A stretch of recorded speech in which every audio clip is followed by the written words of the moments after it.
জম্মু এবং কাশ্মীরের পেহেলগামে সাম্প্রতিক সন্ত্রাসী হামলার পর ভারত এবং পাকিস্তানের মধ্যে উত্তেজনা চরমে পৌঁছেছে এবং এই উত্তেজনা সামরিক সংঘাতের রূপ নেওয়ার আশঙ্কাও বাড়ছে। এমন অবস্থায় ভারতের সঙ্গে আসন্ন যুদ্ধের শঙ্কায় আগাম প্রস্তুতি নিচ্ছে পাকিস্তান শাসিত আজাদ কাশ্মীর। সম্ভাব্য এই যুদ্ধকে সামনে রেখে নিয়ন্ত্রণ রেখার বিভিন্ন দুর্গম এলাকায় খাবারের সরবরাহ বাড়িয়েছে পাকিস্তান। এছাড়াও জরুরি প্রয়োজন মেটাতে ১০০ কোটি রুপির জরুরি তহবিলও গঠন করা হয়েছে।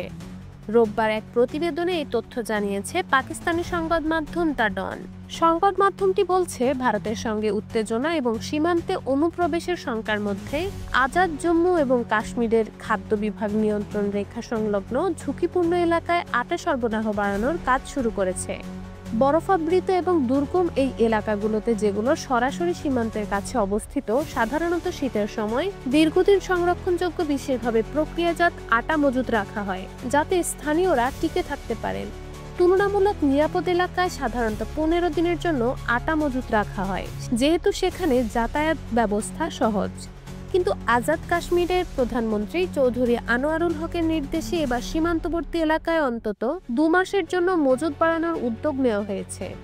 আজাদ কাশ্মীরের খাদ্যমন্ত্রী চৌধুরী আকবর ইব্রাহিম বলেন, প্রধানমন্ত্রীর নির্দেশ অনুযায়ী আমরা পুরো সীমান্ত এলাকায় ২ মাসের জন্য পর্যাপ্ত পরিমাণ আটা সরবরাহ নিশ্চিত করতে জোরদার অভিযান শুরু করেছি। তিনি আরও জানান, সীমান্তে গোলাবর্ষণ এবং সামরিক হামলার ঝুঁকিপূর্ণ স্থানগুলো থেকে খাদ্য গুদাম তুলনামূলক নিরাপদ স্থানে সরিয়ে নেওয়ার কাজও চলছে, যাতে মানুষের জন্য আটার সহজলভ্যতা ব্যাহত না হয়।